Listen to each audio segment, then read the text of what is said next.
This is Comics vs. Show for The Walking Dead, Season 6, Episode 5, and Episode 6.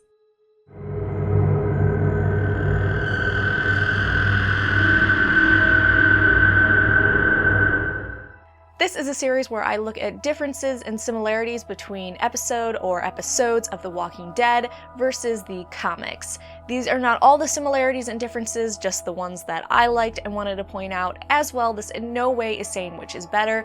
The comics are great and the show is great as well. If you don't remember, in episode 5 we had Rick coming back and dealing with the herd surrounding Alexandria. 6 featured what was going on with Daryl, Abraham, and Sasha, with Abraham and Sasha being separated from Daryl and having to stay and wait for him, and Daryl being taken hostage by the man and the 2 women, and eventually being able to get back to Sasha and Abraham. Starting off with a difference, in the comics there is no memory wall after the wolves scavengers attack, and it definitely isn't created before or during the herd. So there is no scene memory wall in the comics during these events, but I actually really enjoyed the community making that, and I thought it was a nice touch in the show. Rick does make a similar speech in the comics as the show, except in the comics, Rick calls a meeting, and doesn't shout next to a wall where the walkers are, and tells them there's no need to panic and they need to remain as quiet as possible. As you can see from the panel, it is also winter and snowing during the herd attack in the comics.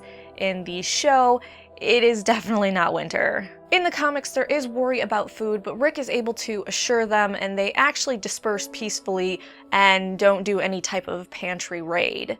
In the show, we definitely see them freaking out about food, and they raid the pantry. In the comics, Maggie does get pregnant by Glenn, and she ends up getting pregnant. Denise confirms it, and then when Glenn gets back from a mission, she tells him the big news. In the show, Maggie hasn't told Glenn, but maybe if he gets back from that mission alive, she will actually be able to tell him, and that will actually be another cool similarity between the comics and the show. Denise and Tara definitely do not get together in the comics. It's actually Heath and Denise that get together. I had kind of suspected they were going this route when they were making Denise more anxious and a less confident doctor than the one we see in the comics, which obviously would be a draw to Heath, who is a very, I would say, strong, confident man and would be attracted to a woman like that. I don't think this really affects the characters at all. I still think Tara or Denise will die though. Carl and Ron's confrontation in the comics is a bit different than what we see in the show. I mentioned last Comics vs. Show that they're actually buddies and they have a sleepover with each other and they're actually really good friends. Ron does confront Carl in the comics and says, "Your dad killed my dad." And Carl says, "Yeah, my dad's killed lots of people. So have I." Ron then asks why his dad has to be bad and Carl's is good. And then they're cool. But like I said in last Comics vs. Show, that's kind of just the difference between children and teenagers. Teenagers are going to be a little bit more pissed off about someone's father killing their father. Children might be a little more accepting of it and not wholly understand the whole situation. Just like in the show, in the comics, the leader of Alexandria during this time has a lot of doubt about whether they should be leading and suggests that Alexandria needs Rick, not him or her.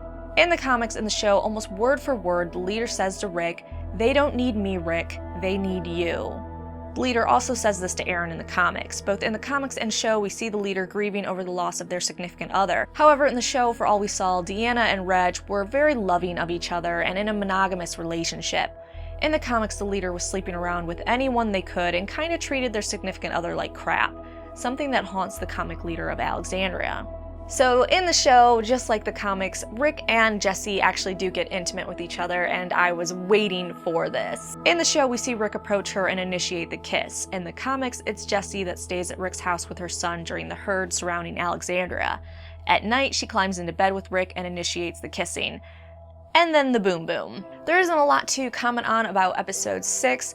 I will point out that in the comics, Abraham actually does cheat on Rosita, and he cheats on her with Holly, which is the construction worker he saved last season, and he actually goes behind Rosita's back and does this, and eventually Rosita finds out and confronts him, and it's a whole shit show. Abraham hitting on Sasha wasn't a thing. Well, Sasha isn't in the comics either. Here, it looks like he's actually going to legitimately break it off with Rosita before starting a relationship with Sasha, so he's not going to be cheating like he did in the comics.